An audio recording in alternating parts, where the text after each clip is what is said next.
Hello, my name is Jason. This is Monty. And today we're telling the story, part 2 of the story of Samson. And this is adapted from Judges chapter 14, verses 1 through 20. And I'm going to start it off today. It says, Samson left his home and he went to Timnah. He saw a young woman there who was very beautiful, but was not one of his people. He went home to his parents and told them, I've seen a young woman in Timnah and I want her to be my wife. His parents were confused by his decision and wanted him to marry a girl from one of the tribes of Israel. Now the Philistines were ruling over Israel at this time, and it was the will of God for Samson to rise up against them. One day as he was walking back into Timnah, a lion attacked him, so he grabbed the lion and ripped it apart. He killed it with ease. So he talked to the woman from that time again, and on the day when he wished to go and marry her, he was walking on the same road where he had killed the lion, and he saw that there was honey in the rotting body of this dead lion.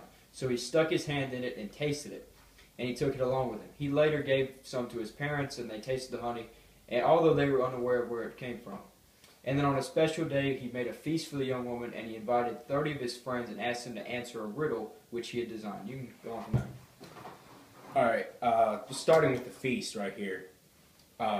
In these times, wedding celebrations weren't a simple one-night reception. They usually went on for at least a week. Sometimes they go up for up to a month. Yeah, they party 7 days straight. Yeah. Yes, they would do that. But he prepared a riddle for them and told them that if they could guess the answer to the riddle, that he would give them 30 change of clothes and 30 blankets. Linen robes. Yeah, robes, things like that. Things that were very important, very expensive at the time. Said, but if you do not get it by the end of this 7-day feast, then I will not tell you the answer to the riddle. Which was very interesting. But it was a very interesting riddle. Okay. The riddle itself, I can't remember exactly what the riddle was. The riddle is, I'm sorry, it says, out of the taker of food came food, and out of the strong came the sweet. That was the riddle. Yeah, so that was his riddle. Now, this riddle was about, of course, the lion that he slayed and then took honey out of the belly of the lion, out of the dead carcass. Now, if you remember so messed up. Yeah. So messed up. If you remember from last month, we talked about the Nazirite vow. Yep. And part of the Nazirite vow was that you cannot touch anything that was once alive and now dead, including especially. Interesting that this is cropping up again, you know. Especially a dead lion, you know? Carcass. But of course, he would have to have touched it to get the honey out. And that's one thing that stood out to me. But after I think it was 3 days. Yep. After 3 days, the people of the feast, without being able to figure out the riddle, went to Samson's wife and said that if you do not get the answer from Samson, then we're going to burn you and all of your father's house, which would mean her entire family, basically.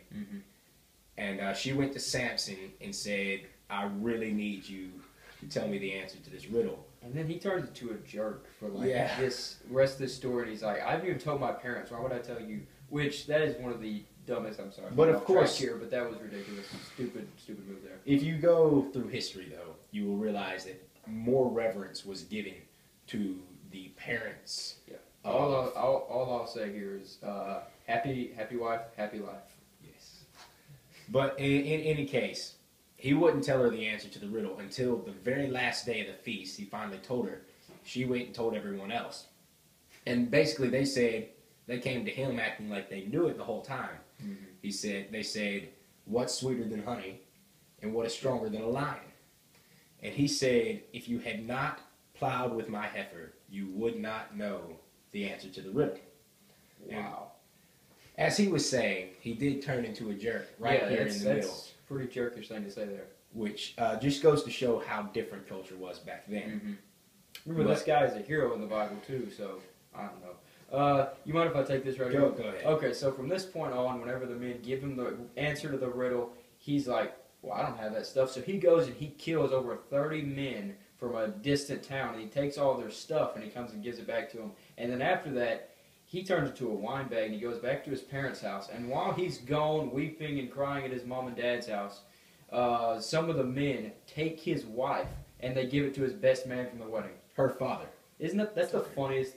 Was it father? Okay, yes. I missed that. That's just the funniest thing, right? So this is really just sort of turning into a soap opera. So be sure to tune in next month. We'll be talking about part 3 and wherever this story goes next. So super excited. Thank you guys so much for watching. Be sure to subscribe. Tell us what you thought in the comment section below. With all that said and done, my name is Jason. He is Monty. Signing off.